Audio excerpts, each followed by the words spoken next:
Hi, this is Dr. Stack again. This has been on my mind for quite a while. So, what's on your mind? LinkedIn or Facebook.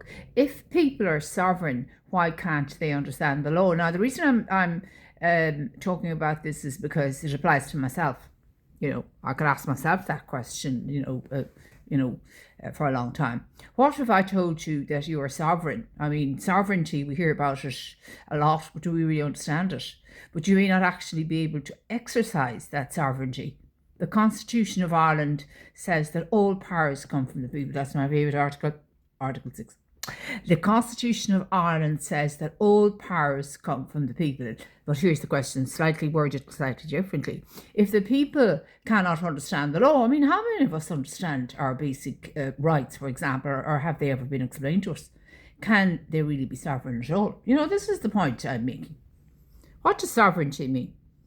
Under Bonach na HÉireann, the Constitution of Ireland is the English version. Sovereignty means something very specific. It means the people are the ultimate source of all political power. This is set out in Article 6 of Bonach na HÉireann. So under Bonach na HÉireann, the Constitution of Ireland, so we're starting now at the foundation, sovereignty means something very specific. The people are the ultimate source of all political power. Now, how many of us feel like we're powerless? The vast majority of us feel like we're powerless in our current system for one reason or another. This is set out in Article 6, my favourite article. It means the people choose their leaders. That's what one of their rulers, this is what is referred to in the Constitution. The leaders is the word more commonly used now. The people approve constitutional change through referendums, and the people give authority to the state. So they lend their authority to the state. In Ireland, power doesn't flow the other way around from government to the people, but that's the way it seems, That's the way it seems. So in Ireland, the Constitution specifically says that it's the other way around. If we're to accept that Article 6 represents anything, it means anything. If that's part of our Constitution, that means that's part of our rights as citizens of Ireland. So in Ireland, power doesn't flow from government to the people. Now, the vast majority of people would say, would actually believe that is actually true. But in fact, it's not. It flows the other way around constitutionally from the people upward. So the next question you might ask is how sovereignty is exercised. In practice, sovereignty is exercised in two main ways. Elections, we elect the president, members of the Dáil or the Oireachtas. Referendums, we vote directly on changes to the Constitution. No change can happen without the people. This is one of the strongest expressions of democracy anywhere, and to many people, Ireland's democracy seems to be in decline, and elsewhere, but particularly in Ireland. But there's something most people never see. Between the Constitution and the people, there is a layer of legal complexity. And that complexity matters, because if you cannot understand the system, or you're not knowledgeable about the system, how can you possibly fully exercise your power within it? And the question is, why is that gap? How has that gap become wider and wider, or is there at all? Take the election, for example, of the president. We're told the president is elected directly by the people. That's Article 12. But before anyone can appear on the ballot, they must first be nominated. And the Constitution provides, in case anybody doesn't realise, two pathways. This is Article 12.5.1 and 12.5.2, I think. One through the National Parliament, that's called the Oireachtas, the Senate and Dáil, and one through local authorities. This sounds like a technical detail, and many people don't, they're not that familiar with the two paths too. They'll be familiar, all right, with the Parliament or the Dáil path, but they're not that familiar really with the two parallel routes. And it isn't, this sounds like a technical detail. No, it isn't. It's the gateway to democracy itself. Because if you are not nominated, you cannot stand. So you have to, so there's the sovereignty for example, is exercised through Article 12 in terms of the people, the way the people elect the government. There are two different routes in the Constitution. One is through the Oireachtas, the National Parliament, and one is through the local authorities. That's the county council route. And this is the gateway to democracy itself. Because if you are not nominated, you cannot stand. And there are particular rules for nomination. You need 4 county councils to nominate, 4 nominations from the county councils in order to be on the ballot, and you need 20 signatures from the Oireachtas to be nominated. You cannot stand, and if you cannot stand, then you're not on the ballot, and therefore the people cannot choose you.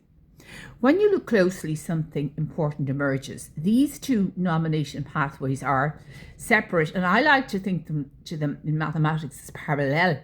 They're parallel, parallel lines never meet. This is anyway, that's that's as independent as you can get, unless there's one unless they're collinear, they're the same line. But if they're the same line, why would you have two separate paths? So there's no intersection really. I mean, are we going to create an intersection of these two paths? Is that what we're going? I mean, that we counter the spirit of this constitution, in my opinion. So these two nomination pathways are separate. Now I'm going to use the word parallel, and in particular intended to distribute power. So this is very important, the power distribution. So you could talk about, kind of mathematical statistics here, the distribution of power. It's a way of distributing power between the people and, the executive. So to prevent control over who can run for president being concentrated in one place, either by, so it's to prevent a monopoly of the one route over the other. So that would support the argument that these are parallel routes, inverted commas. Because if both pathways can be controlled by the same political actors, then the system effectively becomes a single gatekeeper. So it becomes a single line, basically. And that means fewer candidates, less choice, and a narrowing of democratic possibility, which directly affects the sovereignty of the people. The problem: complexity and access. But here's the deeper issue. To even see this problem, you need to interpret multiple constitutional provisions, understand structure, legal reasoning. You need to be able to apply, various case laws and all the rest of it. How many of us know a lot about case law? I mean, I've been reading an awful lot about, the various case laws and that. I never heard of a case law. Well, I did hear of it, but really I was never familiar with case law. I mean, it's all very technical and, very detailed and all the rest of it. But, ultimately it involves, so many, each one of them involved with so many articles of the Constitution and so on, and they're all laid out in a particular sequence, and one supports the other, and so on and so on and so on. But in other words, you need legal expertise and legal knowledge. So while sovereignty belongs to the people, understanding it often does not. I mean, I came from zero when I started this journey of understanding constitutional law, and I took to it like a duck to water. But still, I mightn't have had done that. It's just because it is very structured, it's very rigorous, it's very mathematical in many ways. There is a difference, but it's it has that. Very logical. The constitutional logic and mathematical logic are not too dissimilar, in my opinion. There's a huge amount of rigor in constitutional law. So I took to it like a duck to water, but it could have been totally different. So we have to ask something fundamental. So let's ask the kind of rights question here. Is sovereignty real if it cannot be understood without specialists? I mean, this is what I'm about here. I'm just asking the questions, because democracy is not just about voting. It's about knowing your rights. I mean, I could say that for many, many years, I didn't know my rights. They were hidden from me, if you like. And I stood up there, in the High Court, and I had no legal team. Recognizing when they are restricted, being able to challenge that restriction. If people cannot do that, then sovereignty becomes theoretical, not real, or for the elite, not for the ordinary person, which is completely counter, the whole constitution. Now, let's look at AI. Let's see where this comes into it. I mean, this is a very challenging issue for law, I think, in many ways. But now something has changed. For the first time in history, we have AI. AI it can explain complex legal structures. It's like I suppose it's like a Google, a more advanced form of Google. It's a very good, it's an engine, a search engine. Break down constitutional arguments. I mean, there must be a lot of legal people using AI, huge amount of there must be, make reasoning like this accessible to everyone. There's a huge amount of legal people are using AI, and then now some citizens are using AI as well. But to think that it's just that the legal profession not using AI would be very very naive. What once required years of training, they're saying that in America now that the big legal firms can get specialized AI which can produce a legal document in a minute. Can be understood. So what was required years of training, according to an American research that I did in America, can now be understood in minutes. Well, I don't know whether it could be understood in minutes, but it can be produced in minutes. And that leads to a powerful conclusion. In the age of AI, inaccessible law is no longer acceptable. Yes, because before complexity was unavoidable. Now it's a choice. If the law remains inaccessible, then people are effectively prevented from fully exercising their sovereignty. So this is my point here, being the real Democrat. So the real question is this: if sovereignty truly belongs to the people, shouldn't the law belong to them as well? I mean, this is it's like mathematics or or English or anything else, because a democracy cannot rely on rights, then people cannot extend.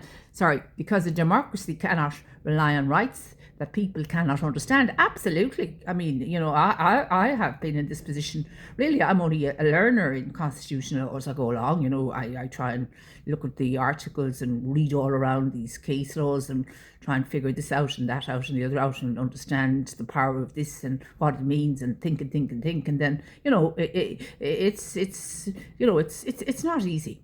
Look, if I was, say, someone who didn't take to constitutional law like a duck to water, this is how I would be. If sovereignty truly belongs to the people, shouldn't the law belong to them too? Because a democracy cannot rely on rights that people cannot understand, cannot access and cannot use. And I mean, I was in that position myself until I was kind of forced, necessity being mother of invention, to open the law books and to try and find out as much as possible as you could from the search engines that are now available through the AI that's available. And make no mistake about it, all the solicitors are, a lot of them are, the legal profession are using AI. So don't anybody think they aren't. They have far more sophisticated AI, and my research shows that in America it's incredibly sophisticated. And the question is, are we going to have chat boxes talking to each other, in the courts? Is that what we're going to have?